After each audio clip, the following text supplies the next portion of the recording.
Hi, everybody. I am super excited to have Jasun Horsley on. I'm a reader of his work. I kind of got into it probably, I don't know, a little more than a year ago. And he's been working on what I'm assuming is his magnum opus. If he's got a bigger book than this in him, then I'm surprised. So I had the privilege of reading Maps of Hell, which won't be out till Halloween, is it? Maybe 16 maps of hell, and yeah, the publication date. I mean, I'm the publisher, so it's all pretty vague. But I'm hoping I've promised it by the end of October. Well, Halloween would be fitting.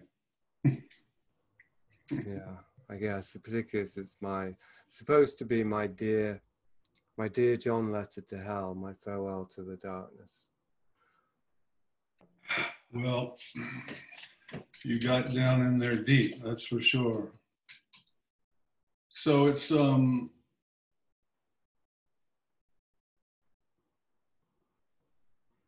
guess I'm left, having finished it just today, feeling like you described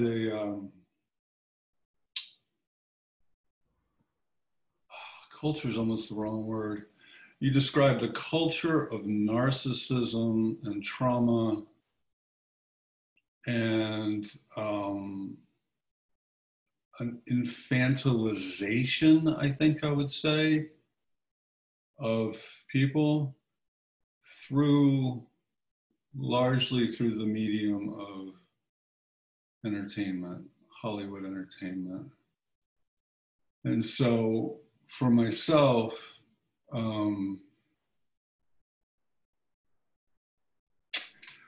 well, I guess I'll start here, because one of the most arresting things you do in the book is you talk about how certain narratives, when they have an emotional charge, which in part is like the age we are when we take them in, it has as much to do, it seems to me, having read you, with that as the actual content, that these emotions colonize us and they become the source of incredible nostalgia and also a kind of identity. So we and this, lots of new terms, parasocial. So one-way relationship with these Hollywood icons or these dramatic persona, and they come inside and they come to live in me, but they're living in me much more on a semi-conscious, emotional level. Am I getting that right? Yeah, as far as I can tell, it is a difficult thing to talk about, and I started it with Seen and Not Seen. For those who have read it, have you read it, by the way? No. Okay, No. so that would be a prime. I mean, Maps of Hell really completes what I started with, Seen and Not Seen, and Seen and Not Seen is from a wholly personal perspective, even though I'm still writing about movies. But I'm writing about, in 16 Maps of Hell, I'm not writing about movies. I'm writing about Hollywood and the world and society. Seen and Not Seen, I'm writing about the particular movies that obsessed me and what I wrote about them in my early writing career, when I was unambiguously or unambivalently in love with movies and even Hollywood.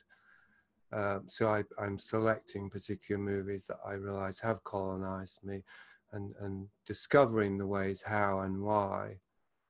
And that was the beginning of a literary journey that I hope is ending with 16 Maps of Hell.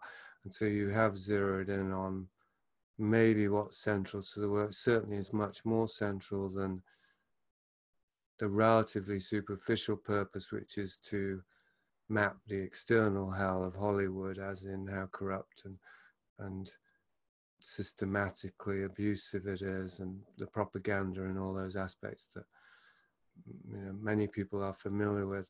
This other aspect, which another term that would have been new to you probably because it was new to me, was narrative transportation.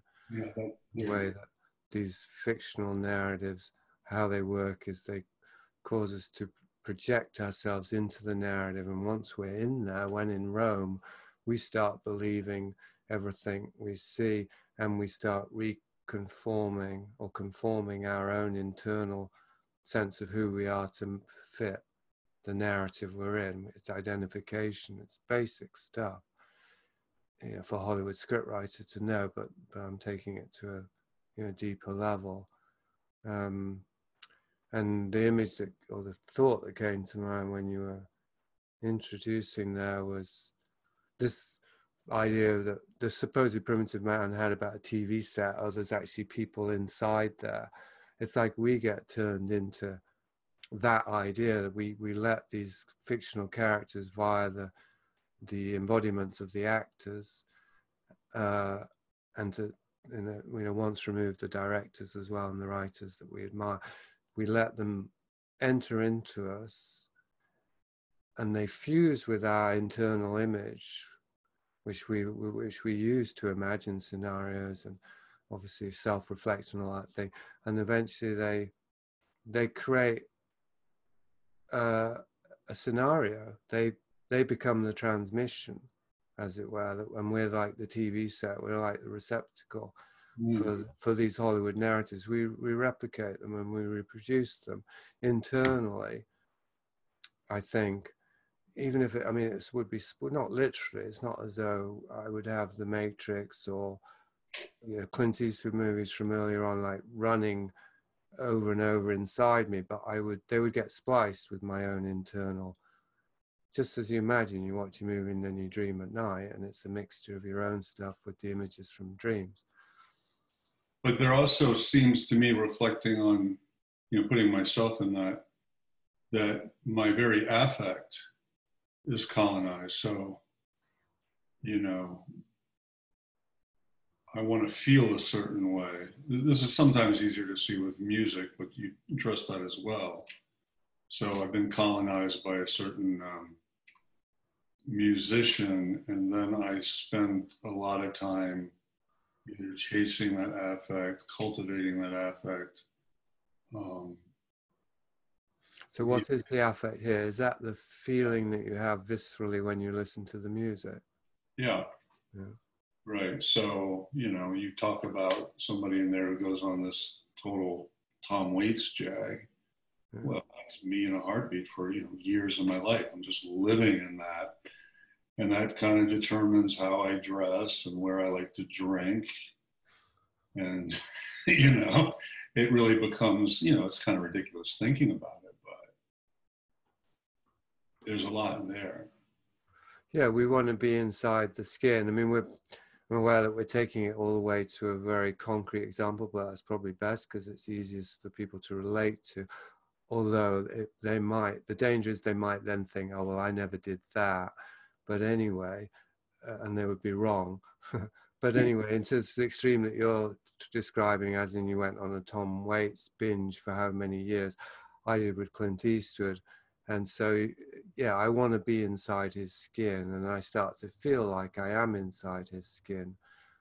I've got his image inside my head, behind my eyes, and so I'm making facial expressions where I feel like I'm Clint Eastwood now, and they probably are superficial imitations, you know, the curl of the lip and that kind of thing, but they'd also be much subtler and unconscious. But the main thing is I want to feel like I'm becoming this person and taking on the values, and that's part of it, the clothing or whatever it is, the hair.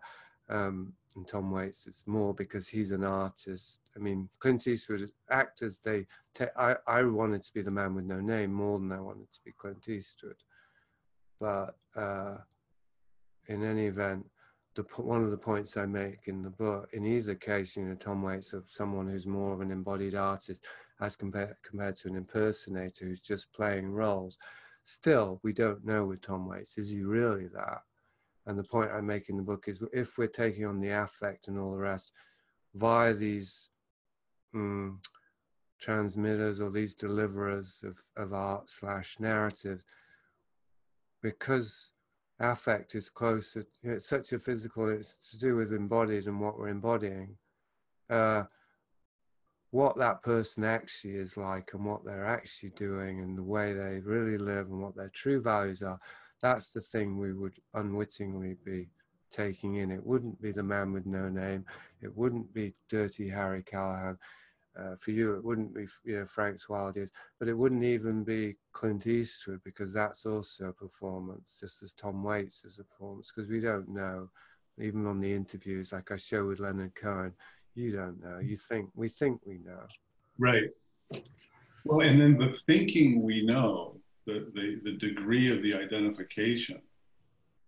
So, you know, I might be getting a little mushy here with the book, but you talk about, you know, this sort of nostalgic quality and the way these things can really get in there in childhood. And, you know, you're talking a lot about comic books, but it got me wondering, you know, thinking about the nature of the nostalgia, because in my own case, I have nostalgia for certain artistic depictions just before I was born. Like, for instance, one that really got me was Stephen King's Stand By Me, right? So that's set in the 50s or maybe the early 60s, certainly just a little while before I'm born. And yet I have this tremendous nostalgia for this time that I never lived. But it really does have the qualities of a certain kind of innocence, lost, lost Eden of sorts, even though it was a fairly dark movie in a lot of ways. So that was the movie and not the book then, because the novella was the body, but I've never read the story. So, right. So you probably, how old were you when you saw the movie? I would imagine anywhere between 18 and 22 or something. Because it would be two layers of nostalgia then, even nostalgia that you felt while you watched it, but now a bit of nostalgia for the time when you watched it, which was a very innocent time. Well, and at the end of the book, I was reminiscing, when you were talking about David Lynch, I was reminiscing that I recently rewatched it.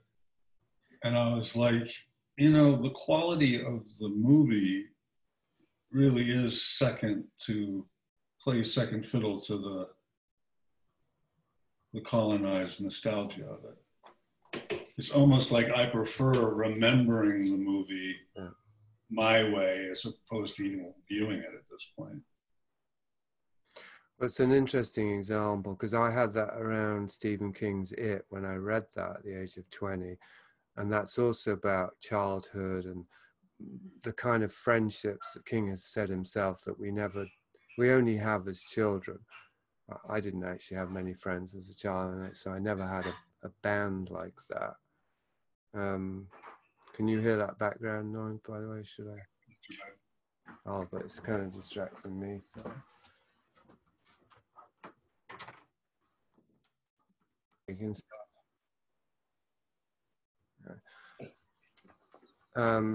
So yeah, that book affected me in a way that I don't remember the body reading it. Maybe it did, but not the movie, because by that point, well, I don't know. But anyway, that thing that Stephen King has a particular gift for depicting childhood in a way that maybe we wish it had been, which might partly have to do with the time period, but I think it more has to do with this inbuilt nostalgia that we all have for a childhood that possibly we didn't have, but also partly that we did have. I mean, obviously we all had childhood, and there is something magical about childhood. There is something ineffable about childhood. And what I explore in Seen Not Seen and now 16 Maps of Hell is this, that there's actually a particular chapter in Seen Not Seen, which is called Peddlers of Astonishment, and it's all about this, how I realized that particular artifacts like comic books, even before movies, because I was even younger when I discovered Marvel comic books, those artifacts that now seem so imbued with this magical essence to me, it's really very little to do with what any qualities that they have, but that I discovered them in childhood when kind of everything was imbued with this magical sense of wonder, but I was starting to lose it Yeah. because the world was starting to creep on. And so those were the things I looked to somehow restore the feeling of magic. And they were, it's like, you know, drug dealer or you know, like the Camel cigarettes, they marketed the advertising so it would appeal to kids. It's something like that. Like those things are actually designed to capture kids precisely along those lines of understanding that children respond to magic and they have an innate sense of magic, but we lose it. And as we lose it, we're looking for ways to claim it. And rather than, I mean, these things are there to lure us in. It's very archetypal. It's like the child catcher, exactly, isn't it? With Yeah. and in the fairy tales, the candy that Hansel and Gretel get Well, lured. it's also very interesting now that you mention it, that this liminal space of which is probably when the enchantment's beginning to go, Yeah. is also the puberty, the sort of awakening of the sexuality happening. You know, there's this. I think that's the second. I think there's two. Well, there's obviously a continuum, but the time I discovered comics, I was only 7, so it was well before puberty. The time I discovered Clint Eastwood was adolescence. So I think there are probably stages of disenchantment. Yeah. Yeah. Yeah. And so yeah, different, therefore correspondingly different, you know, bait for that. Different bait and a different emotional projection or valence or yeah. So then the larger, you know, big part of the book is really looking at, you know, just what we're being colonized with and why that. Yeah. And I was reading that book and I was going, yeah, I don't ever want to debate this guy about movies because we're not going to agree. Uh-huh. That's fine. Well, some things we will. But you talk about how we've gotten to this point, maybe we can go backwards from this, where the things that we're really getting colonized with that are, you know, just really charged with power now are the antiheroes. Mm-hmm. You know, so these are the Hannibal Lecters or the guy I kept thinking of was Al Swearingen off of Deadwood. Mm. You know, and so there are these guys that there's no way that you can look at them as, you know, morally ambivalent. I mean, they're doing really bad stuff. Mm. And yet they get in us, and that's the guy I'm rooting for.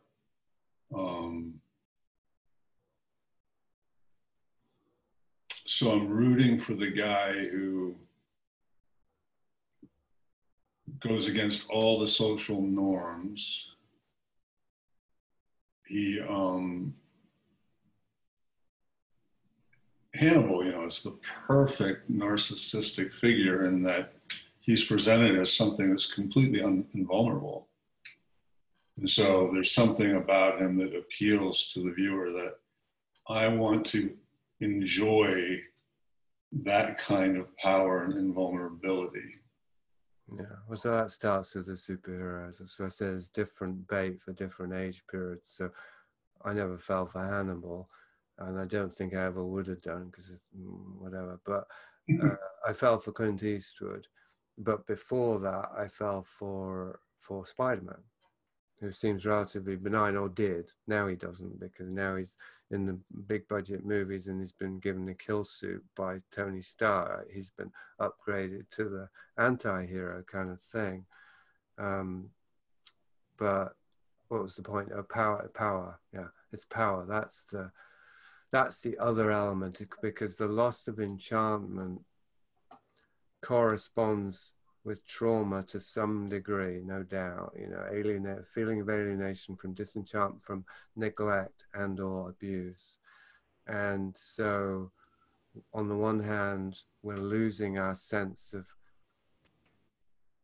a peace and harmony within our bodies, and you know, the well-being of being in our bodies, and the corresponding feeling of being in life and engaged with the moment, you know, the wonder of the moment, which is innate to children, to the child state. So on the one hand, we're losing that, and on the other hand, there's corresponding affect, which is the distress and the anger of the betrayal, because I think there's always some kind of betrayal around the trauma. There has to be, because if you're a child and you get trauma abused, a betrayal has occurred, some one way or another. So then there's the anger, and then the anger, because the anger is the defense against the grief, the pain, the sorrow, and then from that comes the desire for revenge and the need for power, the feeling that we need to be powerful to protect ourselves and or avenge, get back. And then so these fantasies, they all seem to be, and the whole of superculture and the secret societies even that I bring in I brought in at the last minute with my thesis, the shamanic sorcerer secret societies, they're all about securing power and wielding power in this very in this way that's inseparable from violence.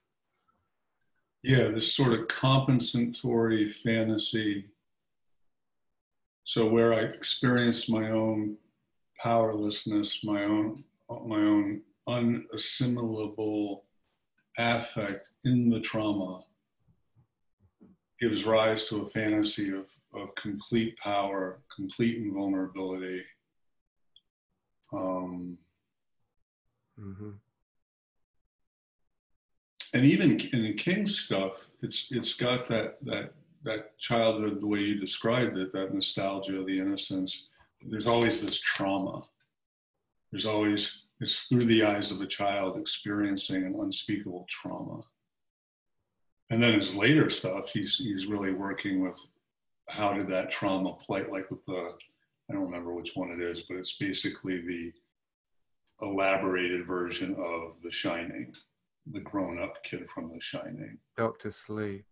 Yeah. Yeah. Yeah. Yeah. Well, I mean, this is even if we go back to fairy tales, there are these elements, aren't there? Trauma, traps, untrustworthy adults, magical beings, and magical powers. So it's kind of like there's a fairly simple blueprint, and then I mean they say this in Hollywood that there's only 7 stories or whatever they say, right? And everything is a variation on one or another of these stories.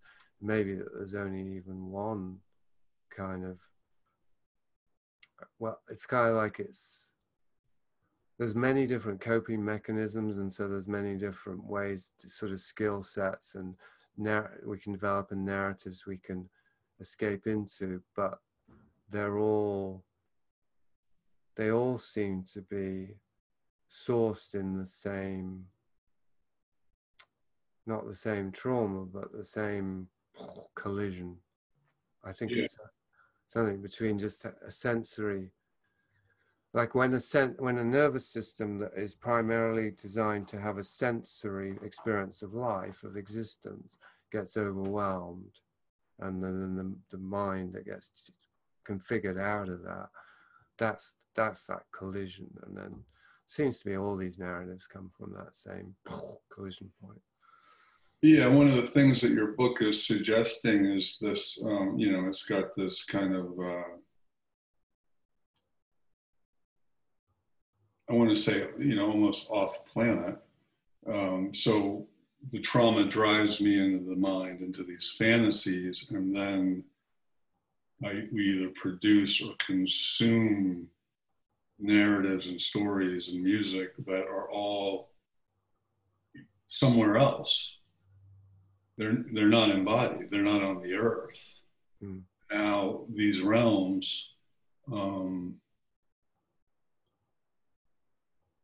they're becoming more compelling, as the world, COVID, whatever, it almost seems like with each additional layer of trauma, these off-planet things are becoming more compelling. People are becoming less and less aware of what's actually happening, in their bodies and in the world around their bodies than they are in these realms. And people are, are participating in their machines. They're ascribing to personhood to their machines in a way, because their machines are the vehicles or the personages that, or I don't know, the portals that enable us to get into these other realms. Mm. I mean, it's really stunning. Well, I think it's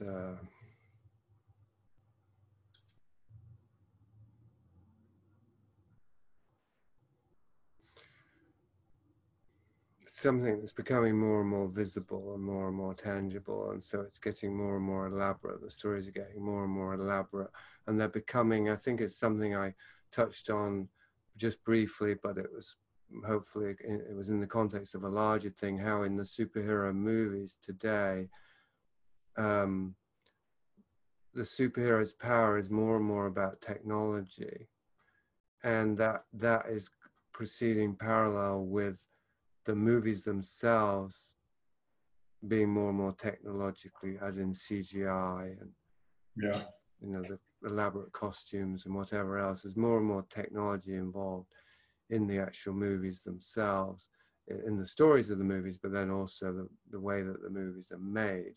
They're dependent on more and more sophisticated forms of technology. So it's like something is becoming more and more, I suppose, you could say it's kind of like the AI thing. It's starting to become sentient. We're putting our consciousness into the machines in a literal sense, as in we're putting our attention on them, but then we're starting to identify with them. And of course, they're becoming more and more elaborate. Mm. But again, I'd say it seems to be just a much more complex, it's getting more and more complex, the way in which we're dissociating. And I mean, the other obvious thing, well, transhumanism, and which I incorporate, connect with transgender in there, but also, I don't get into in this book, but you say off planet, but the actual literal drive to leave the planet. Right. Is a very obvious way in which we would only exist at that point in human beings as extensions of our technology, because we'd be entering into a way of life that is completely dependent on technology to even happen. Well, it made me think, you were pointing out how Elon Musk and these other technocratic figures promise us these technologies that are really, in hindsight, when they don't come to pass, they look pretty ridiculous and comic bookish. And yet at the same time, metaphorically, we are going off planet. Even though we're still here breathing in this body, we're effectively off planet. Yeah, I think that's what I was trying to get at as well, is that they're not even quite symptoms. They're like symptoms of symptoms, whereby we're enacting something that's already happened. Yeah. In a way that potentially we can start to see it, but there's also this, potentially there's a doubling down, which is it gets harder and harder to disidentify from the story, the more elaborate and sophisticated it gets. Not sophisticated, but in the sophistry sense, the more deceptive and manipulative it gets, the harder it is to turn it off for some people. I mean, I maybe we would get into a disagreement about this, but one, I don't use this in the book, but I have talked about a few times, what happened with Game of Thrones, in my opinion, was that and it's interesting how that happened, because it literally had to do with the writer being shafted, really. The writer was like, well, fuck off, you may have been writing these books, but you're not writing them fast enough. We're gonna do it our way. And there was so much investment in that show that not only was it hard for people to start watching, it wasn't that hard for me, but it was hard for them to admit that it had gone to shit. Oh yeah. Yeah. No doubt. And you bring that up really well with Lynch too, Yeah. because oftentimes he's brilliant and other times it's just like he's idling, you know, he's a scribbler or something. Yeah. Yeah, that's pretty fascinating. So, you know, it all seems to go back down to trauma that makes us unconsciously, you know, seek these vengeance fantasies, these fantasies of power, this identification with those figures. So in a way, it's instilling in us an appetite to be the perfect narcissist ourselves, because we all want to be beautiful and invulnerable and admired by others. And so it's almost like they've gotten us to the point where, well, it's trauma bonding, really. We desire to be the pathological figures who've traumatized us. You know, so some people say that the narcissist only feels whole when he's inflicting damage. He feeds off that, because that's the only time that he is completely invulnerable in his own powerlessness, his own crucial trauma is gone. Is it to do also with him? Because I think at the core of what you're calling the narcissist, I'd say there's a lack of, there's an identity that is a kind of lack. Yes. Vampiric even. And so for a way that what you're describing there, it sounds like that would be a way for that person to feel absolutely real if they could actually see that they were having an effect. Yeah, they have to see it. I mean, Desaad said something like, the deepest desire, I don't know if he said ego, is you see a physical effect to affect something, a physical change in the world. And he said, the two things at most at our disposal is pleasure and pain. And of the two, pain is the more powerful. Because it's probably more tangible in some way. Like there can be no doubt. Pleasure can be very subtle. I'm thinking of a sort of classic guy problem he has with the female orgasm and how to bring it about. You know, the female body's a very subtle thing, and most of us feel like all thumbs there. How do we actually do it? Whereas, and the way that a female communicates pleasure might be too subtle for us as well. Whereas, and I know it's not all about sex, I'm just using that as an example. Whereas, of course, to inflict pain, there's no doubt of how to do it, and there's no doubt about, you know, when we're being effective. Yeah, I think that's right. And pain gets, you know, lowest common denominator. It starts becoming physical brutality. But there's a, I don't know if you're acquainted with, there's a pretty notorious serial killer named Israel Keys. Actually, far from where you live. And he was epic. And he would commit these crimes, these killings, and then he would have this incredible surge of energy afterwards that lasted for days, maybe even weeks. And he would go rob banks. He would go engage in extremely reckless criminal behavior because he had this surplus of energy. And you often see with narcissists that when they do something cruel, they're elated afterwards. So there's that sense of fulfillment, which really makes me think of some of the, well, it really makes me think of Polanski, the way you talk about Polanski in the book. Well, I think it's, I mean, a couple of things coming to mind. One is very specific. When I was a kid, I can even remember kind of I got a visual on this. It wouldn't have been the only time I did it, but I spent quite a while slashing the heads off tulips with a stick. And of course, I really enjoyed doing it. I wouldn't have done it otherwise. And I'm sure I felt a rush of satisfaction doing that. And no doubt it was this that we're talking about. I felt I exist. Every time, every tulip head that flew off, I could feel my existence.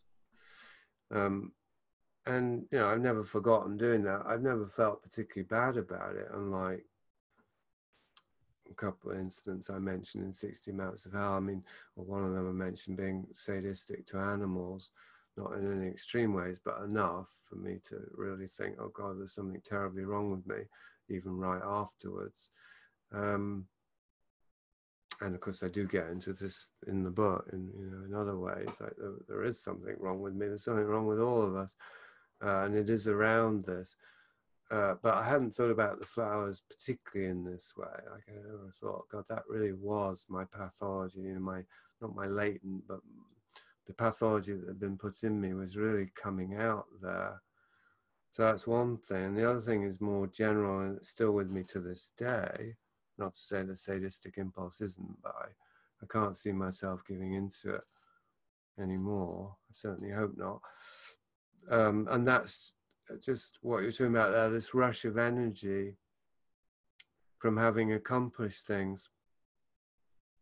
I was actually listening to a tape from 13 years ago just last night. I didn't really want to listen to it in the end because it was too unpleasant, but it was a tape I made when I thought that Bring Me the Head of Sam Peckinpah, the script I'd written, or Shooting the Ghost, I'd written about Peckinpah was during the period where it was being optioned practically. It seemed to be at the point of really happening. I was convinced it was. And I was talking about this energy and how I could feel how meaningful everything was, and even I was still talking in my same sort of spiritual terms, that because I felt the spirit was making this happen now, and that was why I was feeling so good, was that I was being blessed by God, really, you know, like I'd conflated these two things. But the thing is I didn't, I mean, obviously I know that wasn't true now because it didn't happen, for one thing, and that was probably God's blessing that it didn't happen. But also when I listen to my voice, I'm just like, that's not the kind of real, you know, the only real power, which is in well-being and relaxation and joy and loving kindness. And there is power. It's not all bad, but we hardly recognize the kind of power. And you know, we hardly recognize power unless it has this particular flavor that over the years I've really had to recognize by seeing it myself, of this ego inflation that comes from feeling that I've conquered something. My will has achieved something, and the rush of that.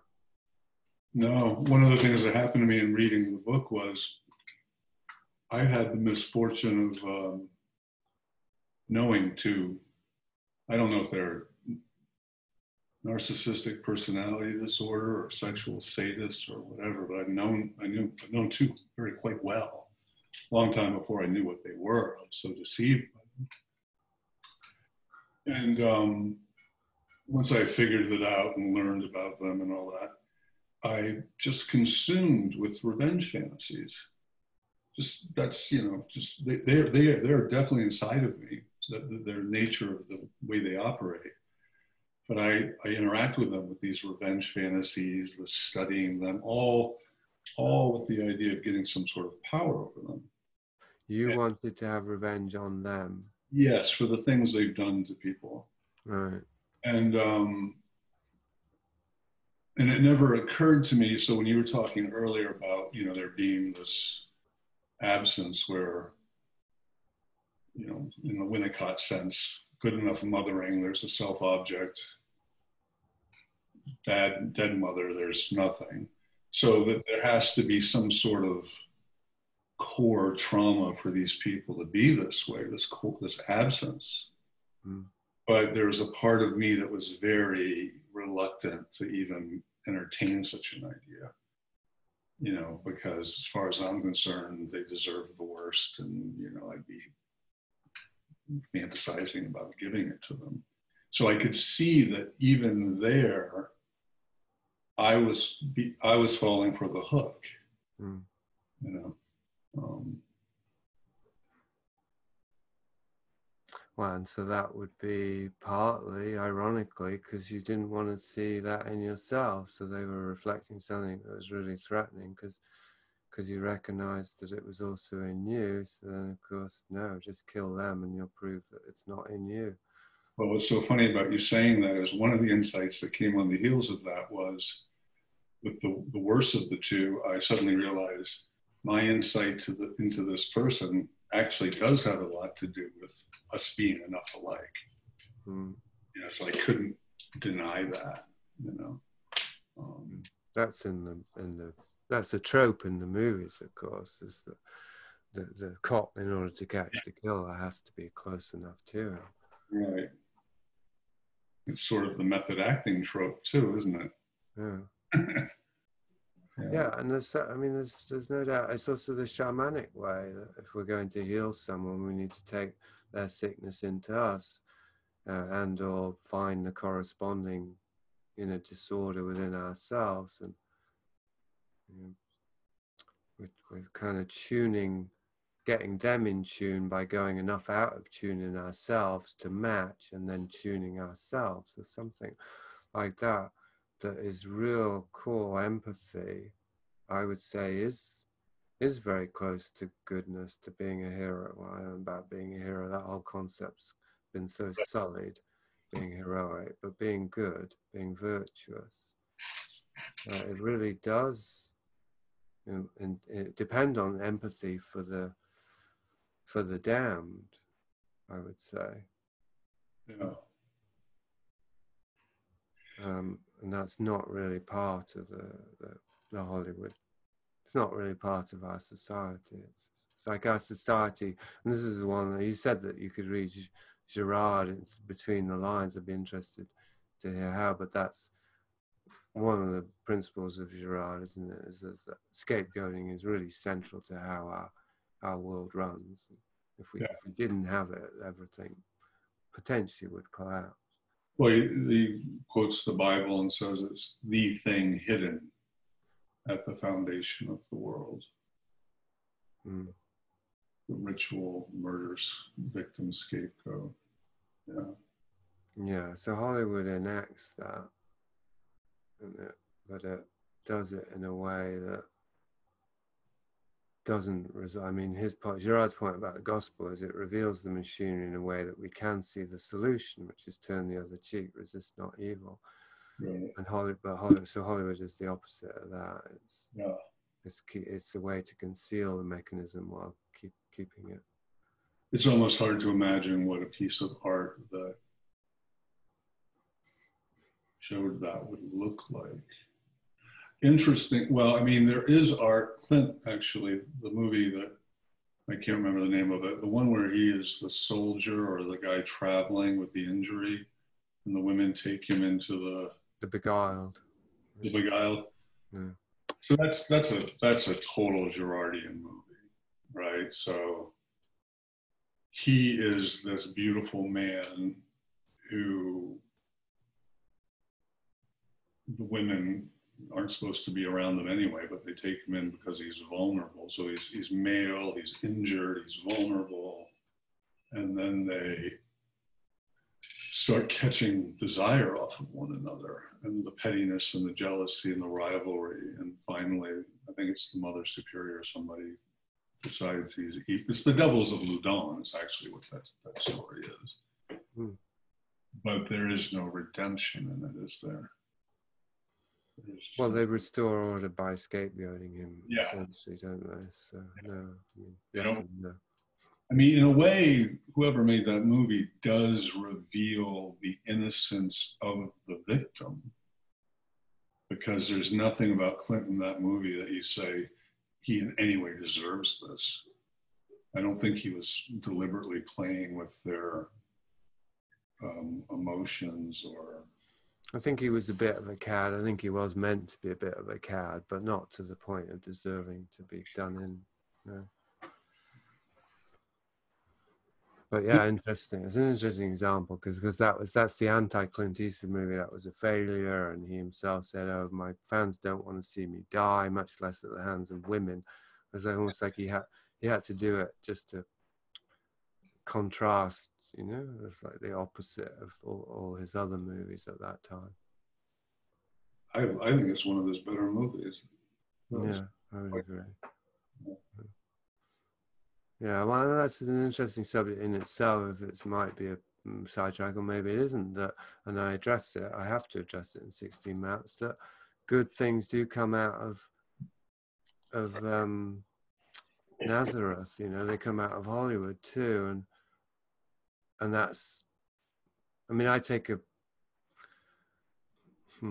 skeptical approach to that. That there's something about the system that has to allow good works to come out of it. Otherwise, it wouldn't be able to sustain itself. It wouldn't be able to maintain its spell over us. But one could take the other view, which is they're still good works, and even if they're helping to maintain this system, the system may, in a certain sense, be sabotaging itself and exposing itself by allowing these good things to come through it.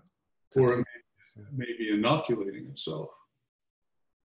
Because towards the end of the book, you talk about how you're getting into Mindhunter, which was excellent, by the way. Yeah. You talk about how these little hints, they're very subtle, that sort of point to there's more to these stories that's being told here. And somewhere earlier, you say, you know, there's the audience that dismisses things as ridiculous out of hand. There's the people that buy the mainstream narrative.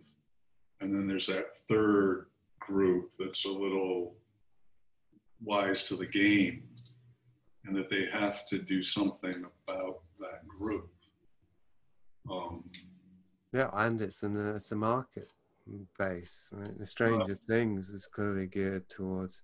Yeah, exactly. Good example. Yeah.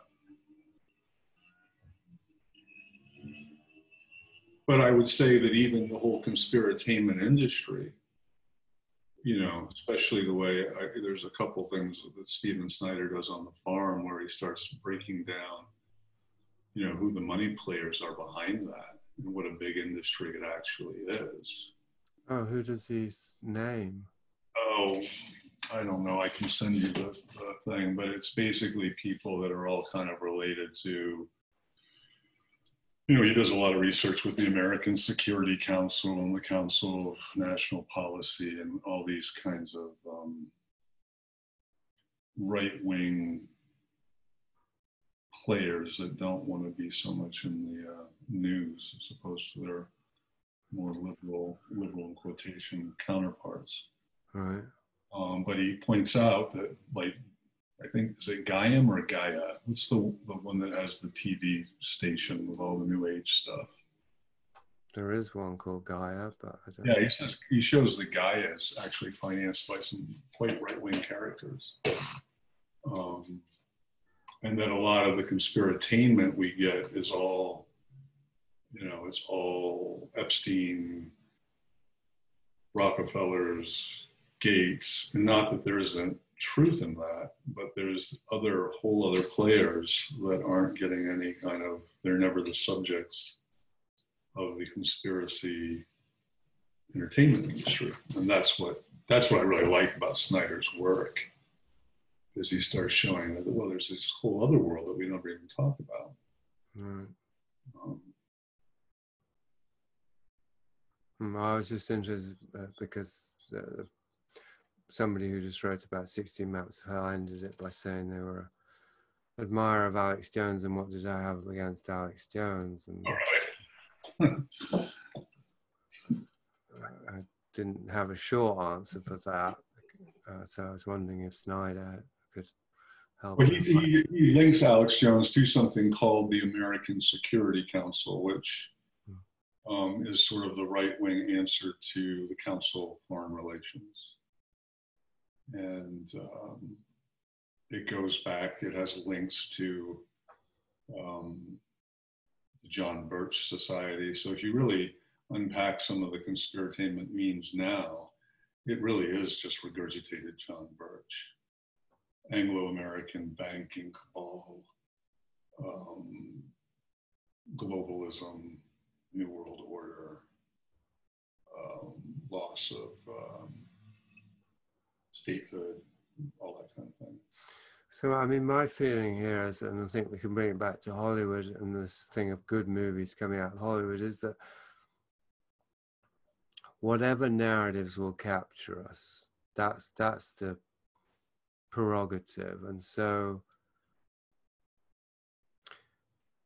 and of course, I'm in a double bind here as a writer of narratives and books, but hopefully, hopefully I'm upfront about this and transparent. I'm trying to do something or allow something to happen that's very hard to allow it to happen, which is don't get pulled into any of these narratives, including this narrative about how the narratives are just built to trap you.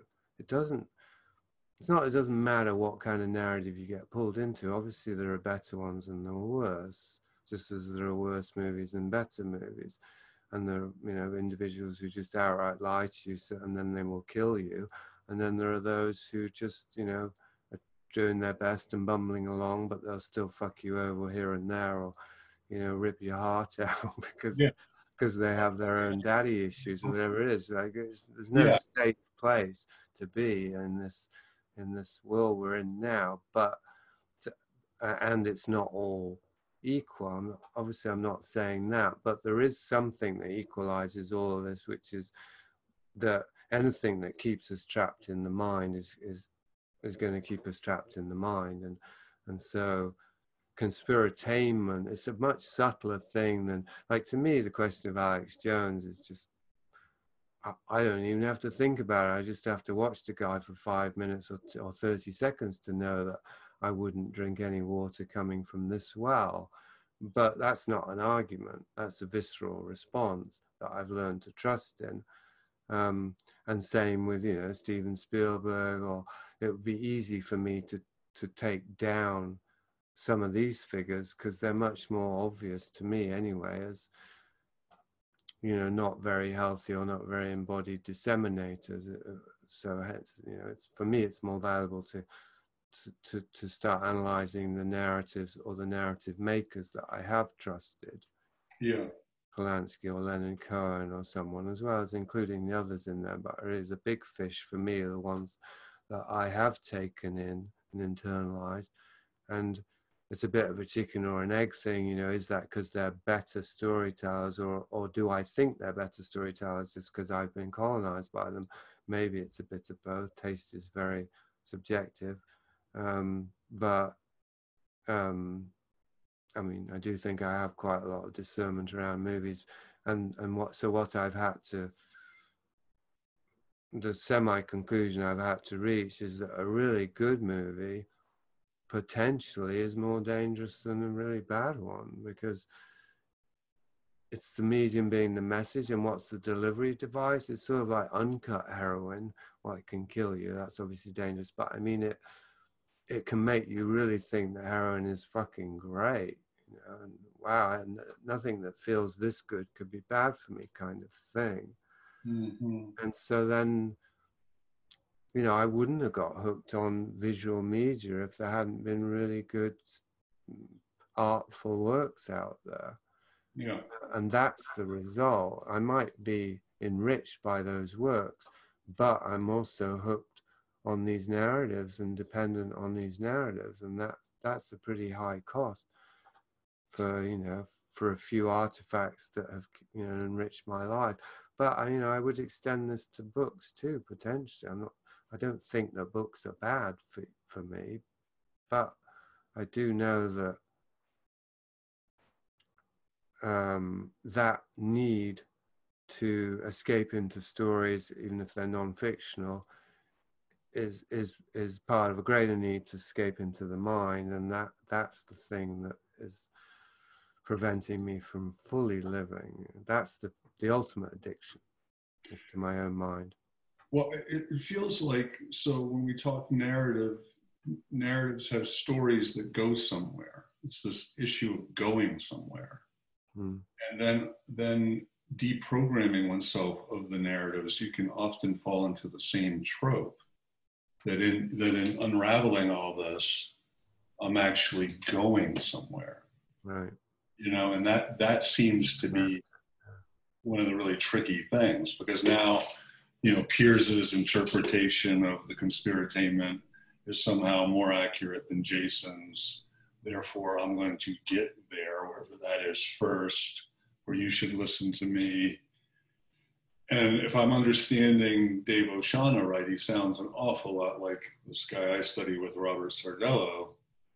It's, you know, we think we escape a prison to only find ourselves in another prison. But maybe it takes us a while to realize that that's indeed what happened. Mm. Really, the only escape is to return to felt sense and earth. Yeah, it's relaxation, and total relaxation of the nervous system, which is nothing we can do with our minds. And not only can we not use our minds to do it, seems like we can't do it as long as we're in our minds. Yeah, I think that's very true. As long as our mind is capturing our awareness, we're going to be tense because our mind is just constantly stimulating us.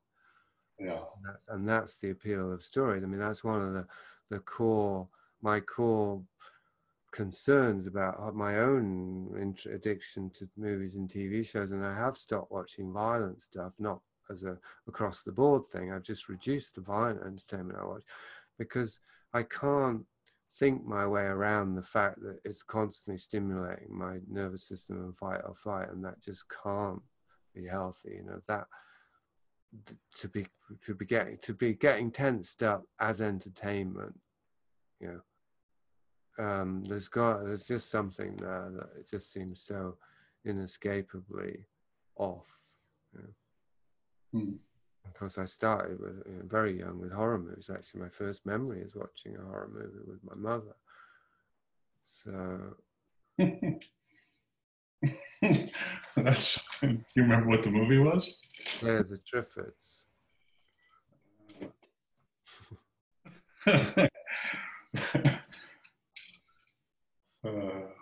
I actually saw Boogie Nights once with my mother, which was actually a deeply scarring and horrifying experience. Yeah. So your incorporation of Brian Hayden's work in the book is, for me, some of the. I mean, I've only known him through you.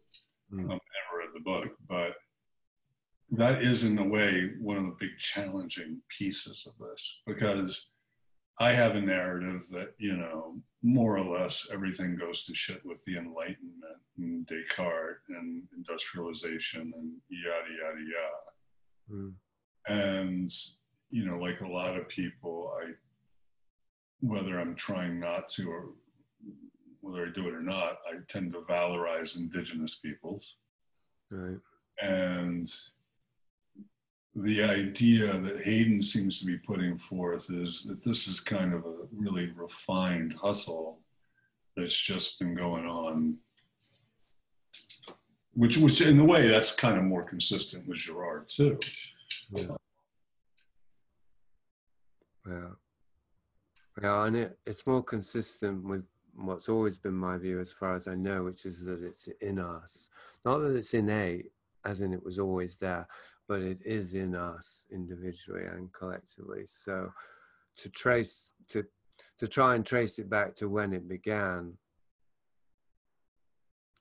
is going to have to be more than just, you know, some sort of historical timeline. Oh, look, our culture was good up to this point, or social arrangements were just.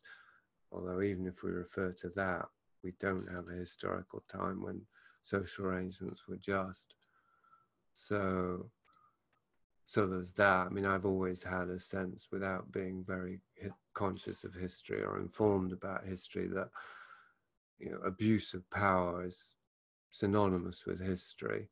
number one. And then number two, probably because of my own, these formative, not formative, but these early experiences in adolescence that I confess to in the book and in Seen Not Seen, because I was aware of this aggrandizing. You're aware of what? This aggrandizing pathology in myself. Right, but you see, sorry, I'm just trying to get better light here. The thing about that is that no, that's worse, is that I'm prone to thinking that these spiritual figures, these shamans, are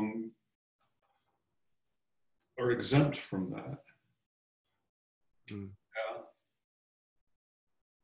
That's the, well, you know, and I know better than that. I mean, I know people that, I've heard the stories about people going to Peru with this idealized idea of the ayahuasquero, and then they get totally ripped off and burned or worse. Mm-hmm.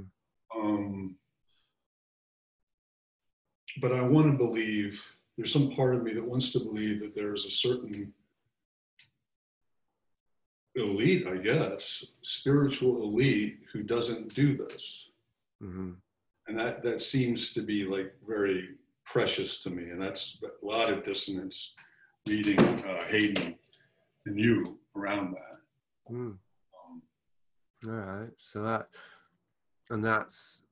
that's a deeper level, subtler level to the disillusionment that other readers would feel just around George Clooney or their stellar elite of the Hollywood set, even though there's a very thin veneer.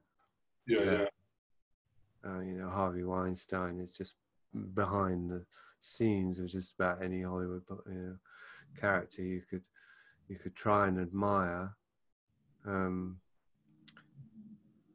Yeah, so it seems to me that, I mean, and you kind of emphasized it by saying an elite, which of course has a bad rap now, that concept of an elite.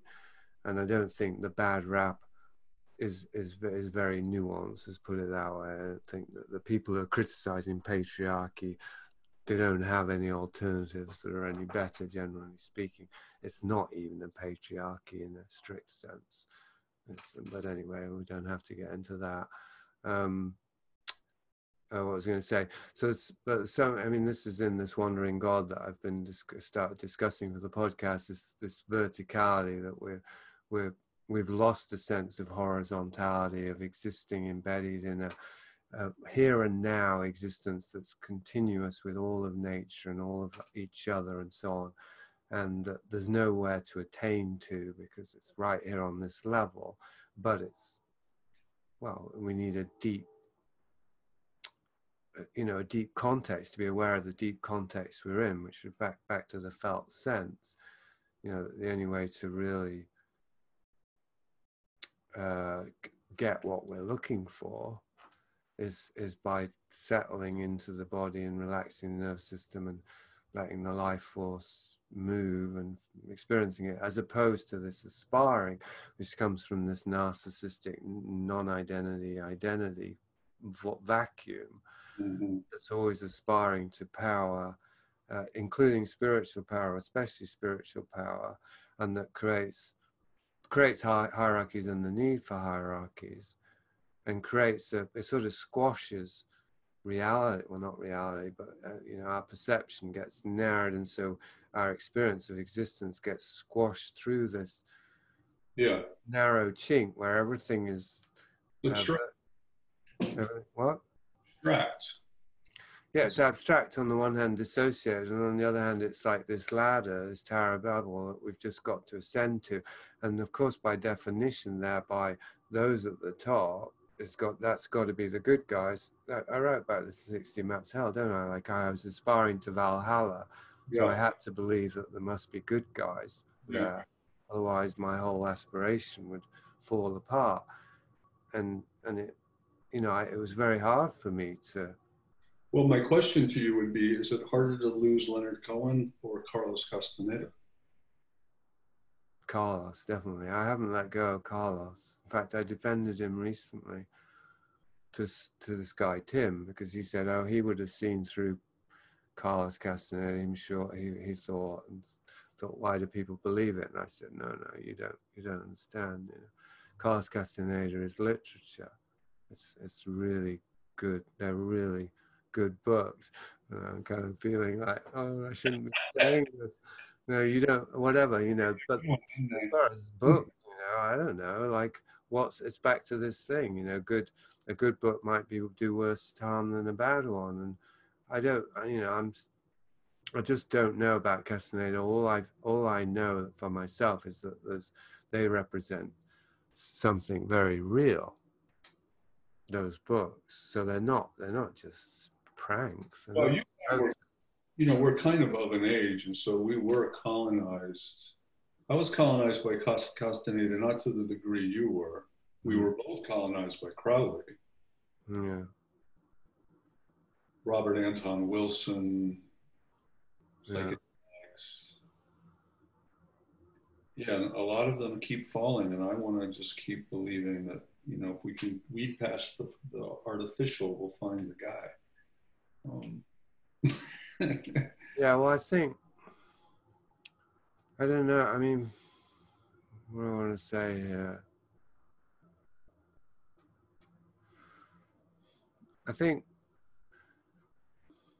I mean, there's that cliche, if you meet Buddha on the road, kill him. So even somebody who does provide us with something true and real as an orientation, we would still have to and need to, in this with Dave now, disregard the person who took us there at a certain point.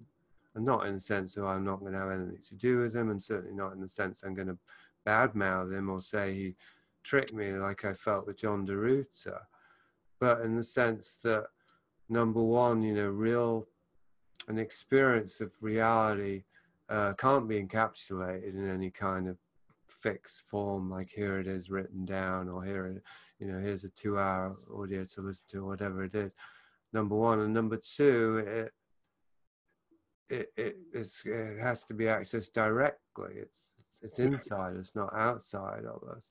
So even the very best of teachers has to be surpassed in some way, even if we don't get on the high level. I mean, it's not really about levels, but right, we have to divorce it from their person at some point. Yeah. So with Castaneda, the reason I'm still on the fence there, I've no doubt that he was a fuck up, but it's not as clear cut to me as it is with Crowley or Strieber that everything that came through him should be disregarded at this point, because Castaneda's books are, well, they're just qualitatively different. And I'm still, I mean, I even reached this point with David Shawn. I was like, oh, you're a formless warrior. That's what you are. Like, actually, Castaneda's terminology, and this is a double-edged sword. Of course, I'm aware, but it kind of came to my rescue in a sense. I was like, oh, not that it's necessarily good to name anything, but still, we put it another way. It's like, oh, this is what Castaneda was writing about, and it was so far from my experience with Dave, but it was close enough to say, oh, okay. It actually confirmed something in Castaneda's thing. Family resemblance. And a more pure and spontaneous version of it, because Castaneda is writing about systems, hierarchical systems again, that have been passed on over thousands of years. So it seems really unavoidable that they would have pathologies running through them. Yeah, sure. Yeah, and they are there, and it's in the last chapter, 16 Maps. So how I end up back at Castaneda? How does this happen? It just happens. And it's useful, like the information from Castaneda, I found useful there. But it had this double purpose. On the one hand, it was making sense of the Hollywood superculture and these pathologies to create false realities, men to turn themselves into women, recreate the mother's body. The Castaneda info was contextualizing that for me. I don't know if it'll work for the reader. And on the other hand, it was like, oh, so Castaneda's old seers, they're just, you know, sort of Oedipal complexes expanded to some sort of cosmic dimension. Mhm. That's how deep these pathologies go, of the core, the fake self that's generated out of a lack of love from the world, from the mother, from the father, that lack of love and that grasping and that desperate need to get. It's created a whole world, and for thousands of years, who knows how far back it goes, these systems have come out of it, including these ancient prehistorical shamanic ones. Mhm. It doesn't mean they're just pathology, but it means that strain is running through them. Yeah. So if we romanticize them, then we're just falling for the spectacle again. Mhm. Well, and then there's these ways that some of those, this is, we're back in conspiratainment, but then the way that some of those same memes, make their way into Hollywood and pop culture, and they start getting stronger and stronger, whether it's, Crowley with Jimmy Page and Sergeant Peppers and this. Yeah. And then, then they become spiritual Clint Eastwoods of a sort for us, promising a certain kind of power. And I think I definitely fell for that power being more refined, more wizardly. Mm-hmm. I maybe even wanted to tell myself it was somehow good. But I think, like you, I was aware of the aggrandizing quality of it. Mm-hmm. But to the extent that I chased it, maybe I still am.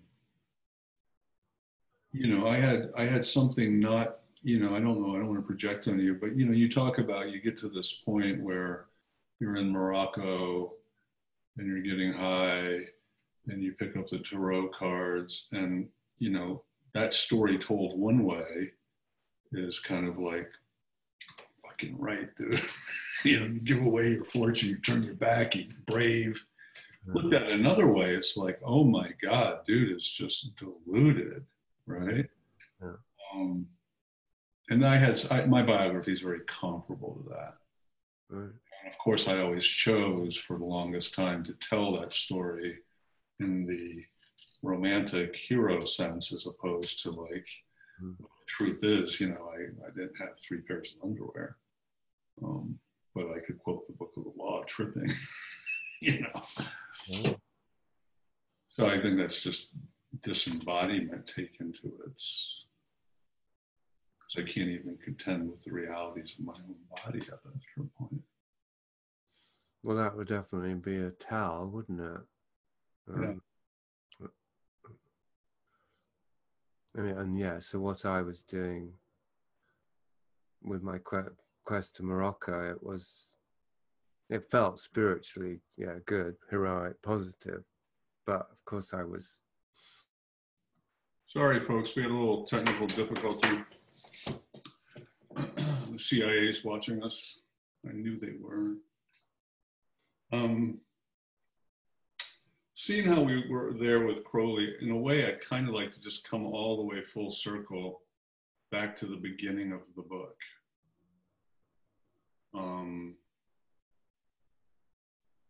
To Polanski and Manson, and how that kind of became the architecture that you hung the rest of the book on. Yeah. So what was it about that story that kind of opened up all the other maps, if you will? Well, I'd be interested to hear your take on it, because I didn't plan it that way, as you know.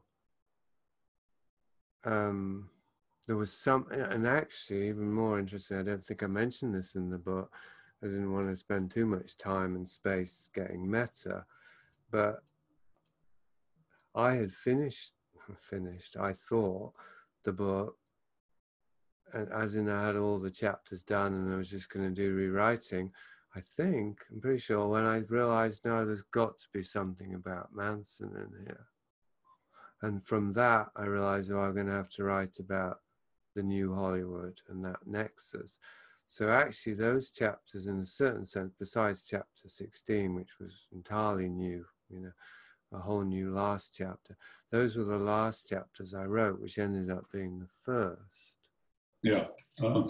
And so they were an afterthought. Like, that's really interesting. As a reader, you have no sense of that. yeah.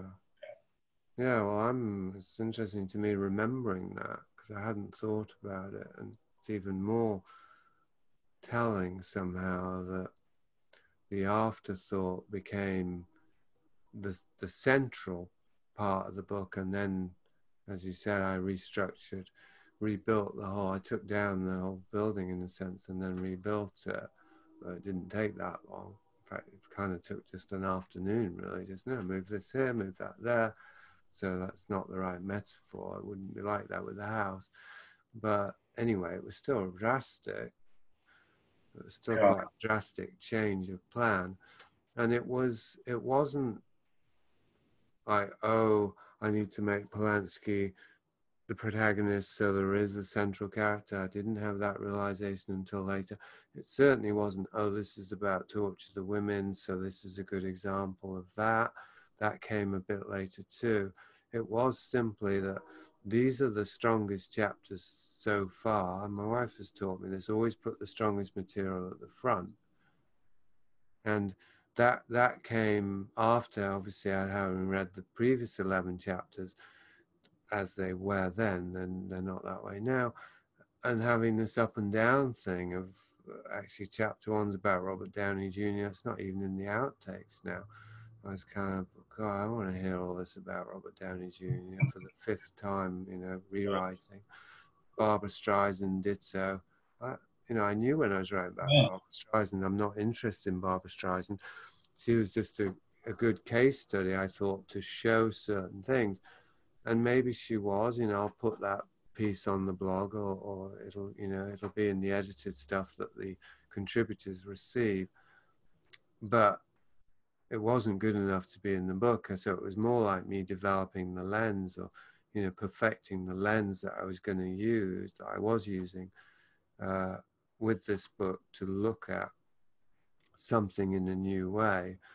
So, yeah, so that all this stuff had to go, put the strongest material at the front, and then realizing, well, wait, one of the things that makes this material so strong is it shows in just a few short strokes what I thought I needed to write 600 pages to show, which is Hollywood has fucked people. Yeah. And so I don't know, well, if it's that easy to show that, what's the book about? So it wasn't really about, oh, I need, Polanski and Manson is central. I didn't have that realization until later, and even then, I'm not too sure. They're on the cover now, and the mirroring. I think the central thing, and I thought about putting this on the back of the book, because I still don't know what's going to go on the back of it, is that we think Polanski's the good guy and we think Manson's the bad guy, but well, maybe Manson's not really a good guy, but compared to Polanski, he might be. And yeah. So that reversal. Yeah. Well, that reversal is stunning. And it creates this kind of hall of mirrors effect that really goes through the rest of the book. Things not being what they seem, your deepest held assumptions might be, erroneous, might be you've been taken. Yeah. Because for me, that's a very, talk about colonized. I mean, I am so thoroughly colonized by the whole Manson narrative. And I do appreciate Polanski's work, but he's not a figure of this, he's like he's a player in the show. Mm-hmm. So, I'm somebody who read Ed Sanders, and I read Helter Skelter as a child practically, which scarred me. And that's where it started. Mm. And read Ed Sanders, and then, you know, I've read McGowan and Adam Gorightly and all these things, and Lavenda, who we've talked about before. And I was very comfortable with a kind of a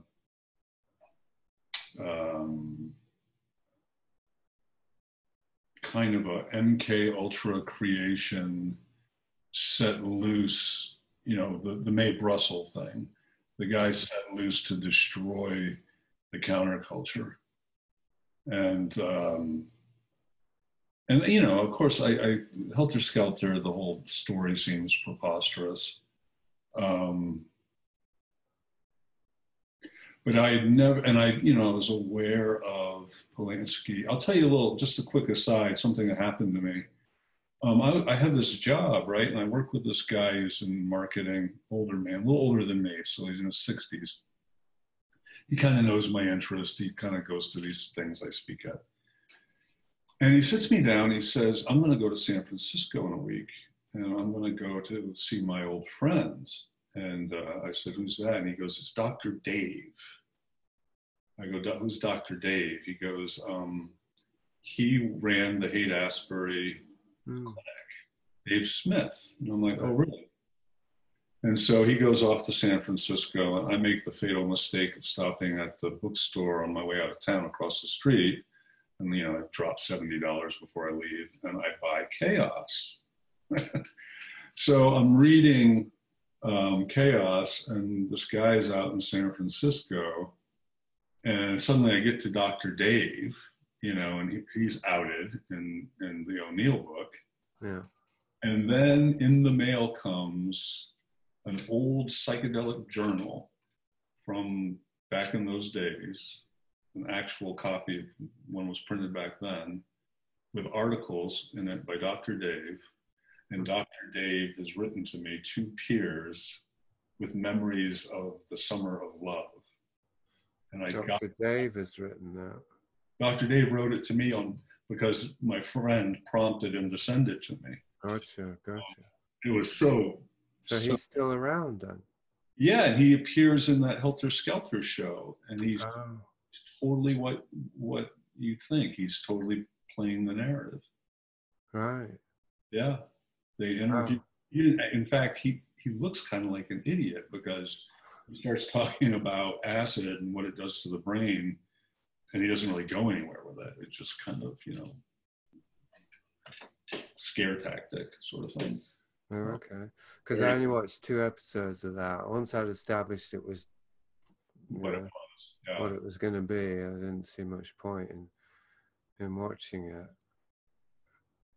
So, but yeah, that whole thing is interesting. The damage control going on, and 16 maps of hell, you know, intersect or colliding with that unexpectedly. Well, and I would say 16 Maps of Hell is in direct collision with Once Upon a Time in Hollywood. Well, yeah, that too, yeah. I mean, I gotta tell you, I think you have. I wrote this to you. I do think you've written a dangerous book. What does that mean, dangerous? I mean, in what way? People will the players will take notice of it. I mean, I'm of the opinion that they eventually took notice of Dave McGowan. That McGowan just wouldn't take his foot off the pedal. So I do think you're gonna, you know, people are gonna, in the industry, are gonna notice this book. He was getting popular, Dave McGowan, so that was another problem. If he was busting the narrative or introducing elements that weren't compatible, and unlike Alex Jones or David Icke, and he was getting popular, and then he died. Well, he died in that very strange way too. Yeah. Much like Jim Keith died or Bob Marley died. But you know, has your readership or popularity popped with Sean Atwood? It spiked. It hasn't popped. So I got a bunch more followers, and some possibly fruitful connections have been established with individuals, but I haven't heard from Joe Rogan, or if you see what I mean, it hasn't. There's no indication it's going to lead to the next thing. Although You've I been might. working on Joe Rogan. That'll be something. That'll be the first episode of Joe Rogan I ever watched. But wouldn't that would then imply, I presume, that I wasn't dangerous, wouldn't it? It would imply that there's some, I suppose, because McGowan I don't think was ever anything like that. It would imply that you've been domesticated, I would think, yeah. Well, there was an attempt to do so. So, and all of this is curiously timed with me hanging up my spurs and my guns, possibly. We'll see if it happens or if it works or what even that means. But essentially, okay, no more maps of hell. I don't need to. But that doesn't mean I won't continue having conversations about this, and then the book itself is going to still be out there. So if you're right, I mean, I don't know what it means anymore. I don't know if I ever did. Obviously, my vanity would like to think I'd written a dangerous book, not to the extent that I get jabbed with a fatal disease at some party. I'd be hard to snare there because I would never go to a party. But anyway, I'm pretty easy to find, right? I'm pretty easy to take out. I've made sure that I don't, whatever. I just don't feel that there's a way to protect oneself. I follow you, but I am kind of aware. You and I have a common. We both are in contact with the same guy, and he made some reference to somebody alluding to you being anti-Semitic or something to that effect. Which guy are we in contact with? He won't give us his name. He's that guy. Gives us a fake name, and he says you chide him for not giving you his real name. All right. Well, what's his fake name? Because it's been a while. Joseph. Oh, yeah. Joseph Carrick. D. No. Oh, Joseph DePrew. Yeah. Oh, okay. No, I was conflating. You with someone else, and then Joseph with someone else. We chat, and it just seems like and then the way that you got cold-shouldered by some of these other people, being cold-shouldered by the Lavendas and the Kripals of the world that is being noticed. There's no doubt about it. Well, obviously, Kripal and Lavenda are going to notice because I'm actually criticizing them and Eric Davis too now, and I'm feeling more and more, like somebody's got to say something kind of feeling there. But that's okay. So what's it? I shouldn't ask, but what's this about anti-Semitic? Oh, I didn't follow it up. I'm just saying. That was Doug Lane, I think. Doug Lane thought I was anti-Semitic, but that's because he follows Zizek's idea of anti-Semitic, which is anyone who believes in conspiracies is anti-Semitic. Yeah, I actually put a quote from your book on my resistance recovery. I'm sorry, I can't remember what quote. I have a resistance recovery private Facebook group, and I put a quote from Maps of Hell on it. And somebody close to me, somebody whose opinion I value, wrote me and said, the certain person reading that would read that as anti-Semitic, because there's definitely people that say if you attack Hollywood, you're attacking Jews, therefore you're attacking. Wow. Yeah. So there's no real way to avoid, obviously, saying the wrong thing if you're trying to point out how wrong things are. Well, you're saying the wrong thing in a very timely way. So, like your critique of Mindhunter, the George Hodel stuff, even pointing out the kind of misogyny that seems to be baked into surrealism. Yeah. These things are all, I'm more of a, Jungian or something, where I believe that, what's coming out of Jasun Horsley is something that's yeah, you're an agent there, but it's also sort of rising now. You're a conduit as well as an agent. And I think that my suspicion, and who am I, is that you're actually going to get a bit of notoriety from this book. Yeah. Well, we'll see, and if that would be a good thing or a bad thing or a mixture of both. I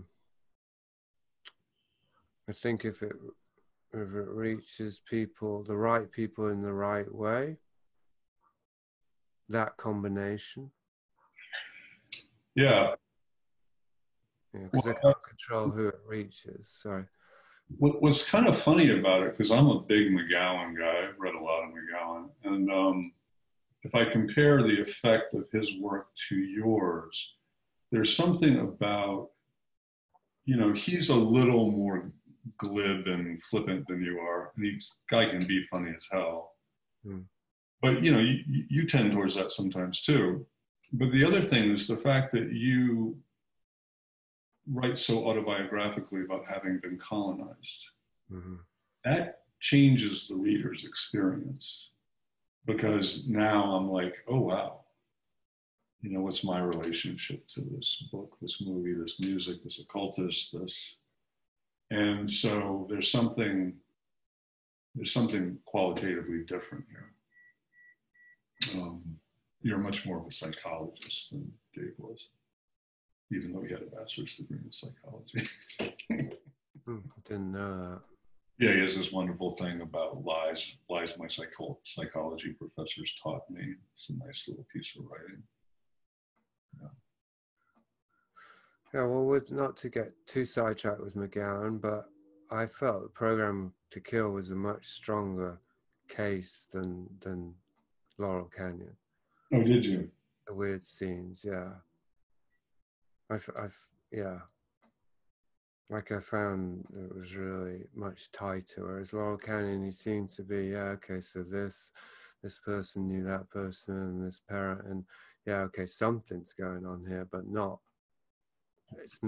he doesn't establish what he thinks it means. He doesn't establish that to my satisfaction, even though I think he's probably right. My tendency is to think, yeah, all of this smoke means that's the fire, but I didn't feel that there's enough context for it, and that this isn't just about compiling facts, because 16 Maps of Hell did start more as an encyclopedia of information, and that was one of the things that making Polanski and Manson central, as I say, it helped me to start to see a theme that I hadn't realized was in there. And that also helped me to realize, well, actually the information is just a means to an end. Right. I did a lot of redundant stuff, more or less, Streisand and Company. Yeah. And that even the end, which is the book finding its right form, even that's a means to another end. So the information is just the first layer. The information is sort of like massaging the reader and constantly bringing questions up, the opportunity to question whoever, George Clooney, Polanski, Downey Jr., Friedkin, David Fincher, and so on, David Lynch, all these different characters that we think we know who they are, and the movies and the narratives, constantly questioning that. So that's an ongoing thing throughout. But then that's kind of, I was going to say that it's massage as a comparative thing, but it's probably not quite right, because I'm saying maybe it's like, you slap the arm before you shoot the needle in or something. It's softening up the tissue of the reader's preconceptions so that the theme can start to sink in. And as you mentioned there with the surrealist, the theme is something that's running through history. I do go back to prehistory, but obviously I make a huge jump because I really start with the surrealists. I start with New Hollywood and then compare that to the surrealists and the Dada, and then bring it all the way up to date with the superheroes. So, and then that's in the context of Brian Hayden's prehistory. So it's a sort of deductive from that. Well, it must be it may be a continuum from prehistory to Dadaism, and so then we can say that all of that in between was also this. But we're really just looking at these 100 years roughly between 1920 and 2020. I never thought of that, but that is pretty close to what it is. And the theme is this, and it'll be hard for me to sum up, but the appliance of trauma, violation, violence, aggression, brutality, rage against women / our own bodies because of this latent rage against the mother as a means to trigger the dissociative mechanism and escape into these false realities that movies are a literal representation of, the literal dream realities. That's the thesis, which was there in Prisoner of Infinity, Vice of Kings Seen Not Seen. So I knew that I was trying to complete a thesis, but I hadn't, the information had overwhelmed me. And I made the mistake initially of thinking the information's enough, and it wasn't enough. And that's my point about McGowan. No, and I gotta say, this isn't really a criticism, but I did feel like at the end of it, there's like 3 little books that I'd like to see come out of this. They wouldn't necessarily be new information, but it would actually be the psychology sort of standalone. You know, the trauma, the narcissism, the bonding, all that. And then the other one, because the book is, by the end of it, you're like, you know, your jaw is slack and all that. But when we wind up with Ed Gein, and Silence of the Lambs, and wanting to transform the body through the violence, literally the cutting up and reassembling. I mean, you know, you're so in it right there that almost demands some kind of something or other. I can't even. Some kind of relief or some kind of something to ease the horror, or No, you'd be hard pressed to do that. Something to just bring it into stand. One reason why I'm talking about doing these things standalone is there's just so, you're swimming in such a rich stew of things that maybe for the comprehension's sake, you know, but maybe not. Maybe that's the job of the reader. I was going to say it could also be a follow-up, like a Cliff Notes. Yeah, that's literally what I'm thinking. I just didn't want to say it. Yeah. So somebody could do that. I mean, you could do that. Yeah.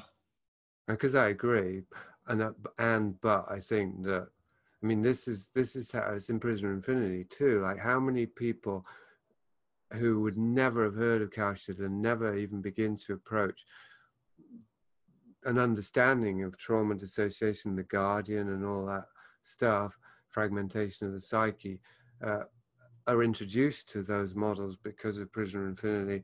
I mean, it's obviously not many, because not many read it, but still, those who do, most of them wouldn't be familiar with it. And Prisoner of Infinity worked for me, as in I was able to understand those models or those methods or those lenses by applying them. So they both brought clarity to Strieber and the UFO thing, but then they also made it real, tangible, these models, like, oh, they can be applied, they can be used. So now they become more real. So that happened with 16 Mountains of Hell too, like things that were more theoretical became practical because I needed to bring them in to make sense of all this data, and it did. And then the other result, maybe the more meaningful result, was I refined the lens even further, so I have a deeper understanding of psychology, to, you know, just to give it a name, but it's like meta psychology, or it's collective psychology, isn't it? And it's psychohistory, so it's broader than psychology, but in any event, so I hope, I mean, I feel somewhat confident it is in there for the reader as well, and I don't have to extract it or explain it more. but it could be done, you know, that. Well, maybe it'll be a function of the blog and these podcasts. Yeah.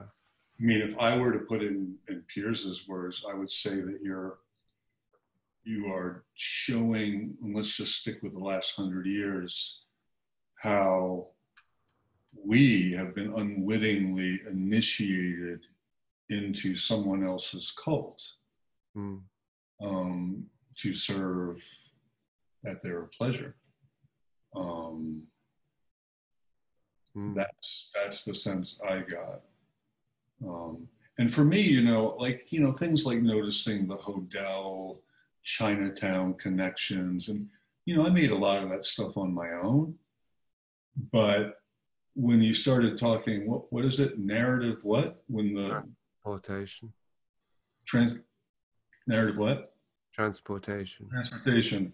That's when I started realizing that there's this colonization, the nostalgia, the sense that my identity has become this pastiche of all these things, such as the power of the book. And it's really there. I mean, I like the way you put that, by the way, because I think that's a great succinct summation of the thesis, or one of the theses, is that, yeah, we've been inducted and initiated into a cult without our consent, without our knowledge, and now we're very low-ranking members of this superculture. And what I was going to say is, it is, once you see it, it's really there.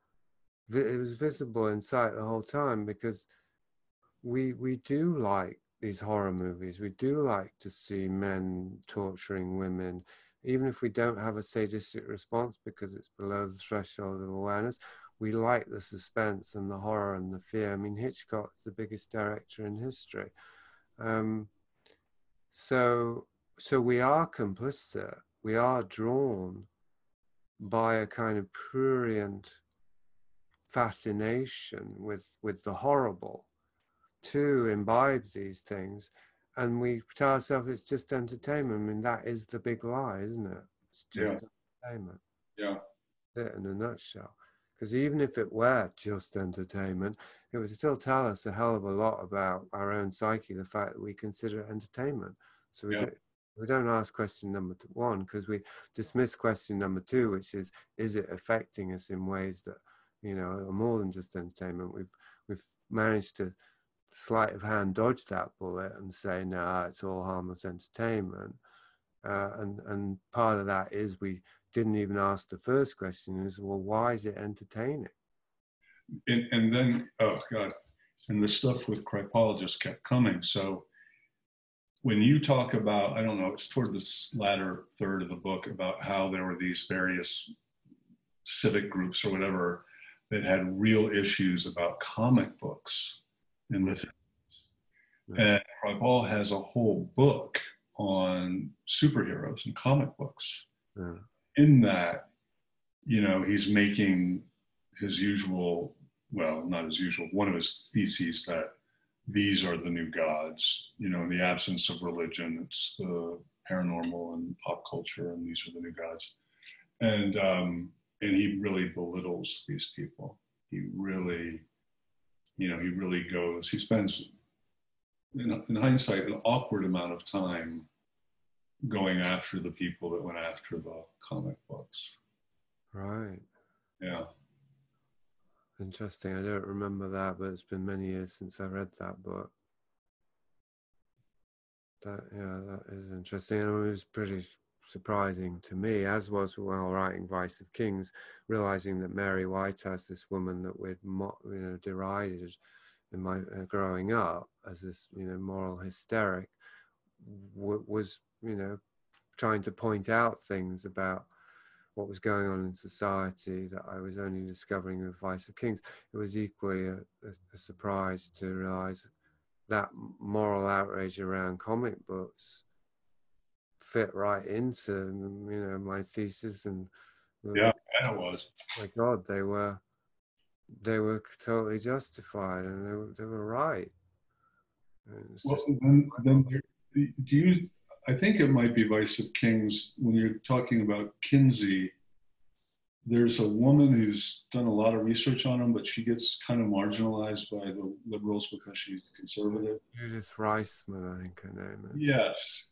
Yeah. So I listened to this thing with her that was just stunning, where she talked about that pornography is really far more damaging to men because you build such a strong association between sexual arousal and fear and shame that moving forward, you need those things in order to be. And then, you know, I'm reading you in this book and I'm like, well, look at Mr. Hitchcock. I mean, so it's almost like the culture is, well, I mean, you write about this. Sadism is becoming this thing that, you know, that's sexuality. It's not some sort of strange aberrative thing. It's at the very heart of 21st century sexuality. Because otherwise you're dysfunctional. If you're not in these power dynamics, you're not aroused. Yeah, it's inconsistent with the disembodiment also. Well, we've gone a long time. I really want to thank you for this. Yeah, this is great. Oh, well, you don't have to thank me. I'm always glad to talk about my work. Well, I mean, I'm in a recovery community, and I'm trying to wed these ideas into what's, you know, happened to so many addicts. You know, what was really behind sex, drugs, and rock and roll. Right. Well, that's a great context. I mean, that's a real rubber meeting road context. It's not theoretical. Yeah. So you'll get viewers and readers from that community. Maybe probably not many, but from this. So. Right. Well, I guess one thing I'd like to ask you then is, where the hell do you go from here? Spain. Nature, back to nature. I mean, I've been spending time in nature and I've been taking books with me, and I found they're very complementary because A, I don't just want to be alone in nature with nothing. It's quite daunting. And B, I don't read most of the time because there's so many distractions now. So if I go into nature, I can really give myself to a book. But I also feel I can enjoy nature more because it can keep my mind, you know, from panicking too much at the big nothing of nature. I mean, it's not intellectually stimulating nature. But then I can relax more and really enjoy nature.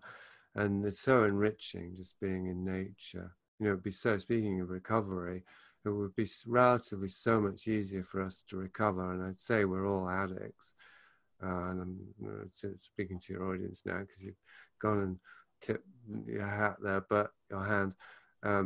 But I have said this before, and I said it today, that we're addicted to our minds. And playing with them the whole time and being stimulated by them and stimulating them back, that it is so much easier for us to let go of these compulsively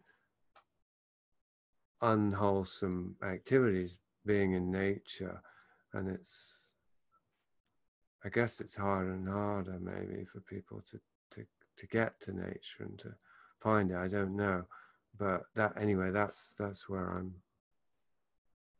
I'm going. Whether I'll still write books and podcast, I think I'll still podcast. I think you kind of have to. Well, I have to have dialogues, I think, because we're humans, and our nature is human. So that's very much part of connecting to our environment. It's not like I'm going to go primal, but I think the technology is it's a real chronivore, isn't it? It's another phrase in the book is attention harvesting. It's harvesting our attention. That's right. And it doesn't give, it takes a lot, and it doesn't give much in return, really. I mean, the way most people use it. That's why I use it, you know, for my own creativity, and then to have these conversations. It wouldn't happen otherwise. But I'd like to bring them more and more over time. I hope I can bring them more and more into a real world embodied context, whether or not all of this is going to go down the toilet, or worse, going to become completely controlled and micromanaged to the point that we can only take, you know, we can only sign on to the internet if we've got the implant kind of level of things. Yeah. Either way, I would like to just get back to nature. Yeah. Well, I feel that you probably have another book in you or two, but we'll see. We'll see. It won't be Maps of Heaven, I'll say that. It'll probably be something really boring, like My Big Feet, or, you know, what's going on in my little finger right now, or Me and the Forest. We're really right about raising goats in Galicia. Right. And people say, isn't this that guy who wrote about Ed Gein? Can't be the same one, no. All right, Jason. Well, we'll be in touch. Thanks, William. Yeah, let me know when it's up. Send me a link and I'll share it. Alrighty. Very good. I'll do that tomorrow. All right, sayonara.